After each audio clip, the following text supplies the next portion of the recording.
أعوذ بالله من الشيطان الرجيم بسم الله الرحمن الرحيم. Syekh Nabil Al-Iwadi itu kemudian berkata, ini menjelaskan kepada kita, Masya Allah, kalau ente dolim sama tikus saja dibayar kontan sama Allah, apalagi dolim sama manusia. Jangan dolim. Berat ente kalau kemudian dolim. Yang berat itu bukan rindu, dolim. Itu berat. Makanya kemudian sampai Nabi mengatakan babani maftuhani muajjalan, ada dua dosa yang Allah akan berikan kontan itu balasannya sebelum kita mati, yaitu durhaka sama orang tua dan dolim, Pak. Dolim itu utang, kalau kamu nggak bayar hari ini, besok, kalau nggak besok, lusa. Tapi sebelum ente mati, kamu harus membayar kedoliman yang pernah kamu torehkan kepada orang.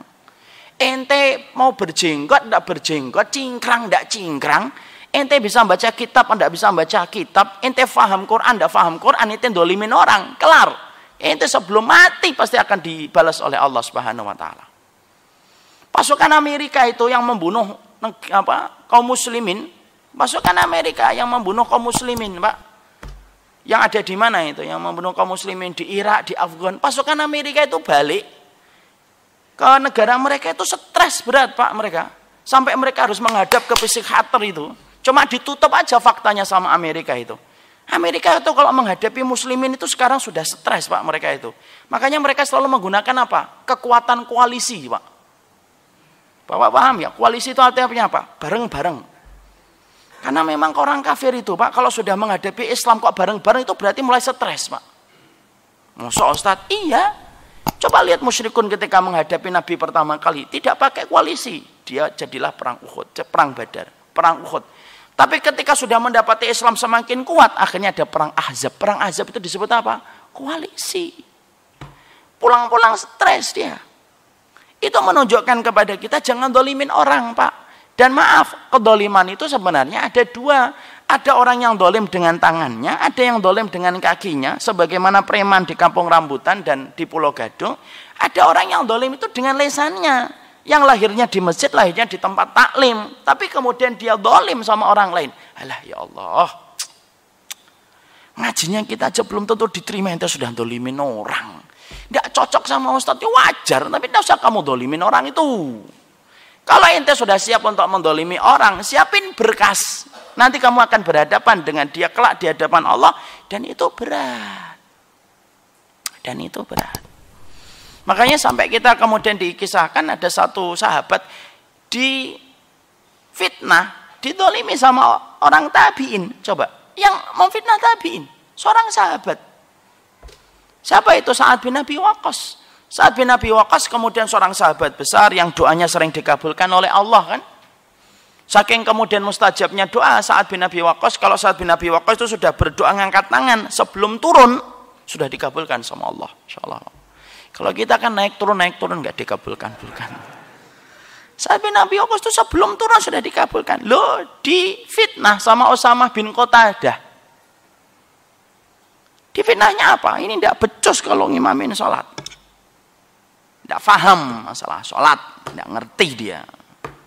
Nyampe itu ke telinganya Sa'ad bin Abi Waqqas, nyampe juga kepada Umar bin Khattab. Saat itu Sa'ad bin Abi Waqqas juga menjadi gubernur di Kufah, Pak.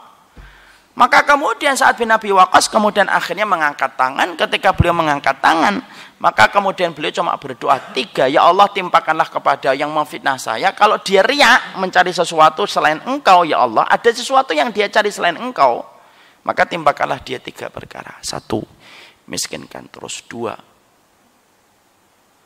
jadikan umurnya panjang. 3, kasih fitnah sebelum mati, Pak. Dan 3-tiganya dikabulkan oleh Allah. Ibarat sinetron itu ada suara petirnya, jeder, 3 langsung. 3-tiganya dikabulkan oleh Allah, Pak. Usamah bin Qatadah yang memfitnah Sa'ad bin Abi Waqqas itu, lalu kemudian miskin terus, panjang umurnya, bahkan kemudian ketika sebelum mati, kesukaannya apa? Godain perempuan yang lalu lalang di pinggir jalan. Sampai ditanyakan kepadanya, loh, ente itu sudah tua, alismu itu sudah beruban, masih godain perempuan?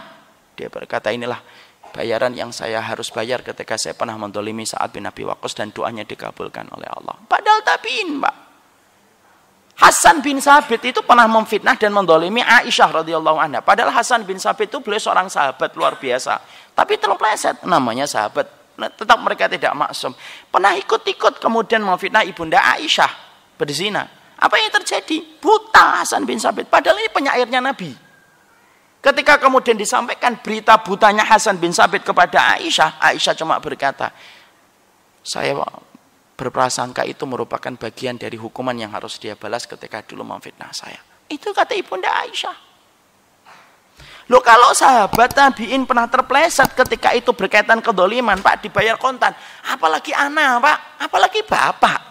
Mentang-mentang kita ngamalin sunnah gitu, kemudian soft yang pertama kita ngisi itikaf, kemudian kita ikut kajian Riyadhus Shalihin, kemudian dolimin orang. Loh, kok enak? Kok enak bener ente jadi orang? Terus kemudian ente halal gitu dolimin orang. Masalah kita tidak sepakat, wajar lah. Kalau semuanya harus kita sepakati, tidak bisa lah, Pak.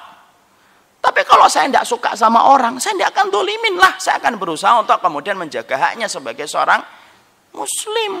Itu yang kita harus lakukan.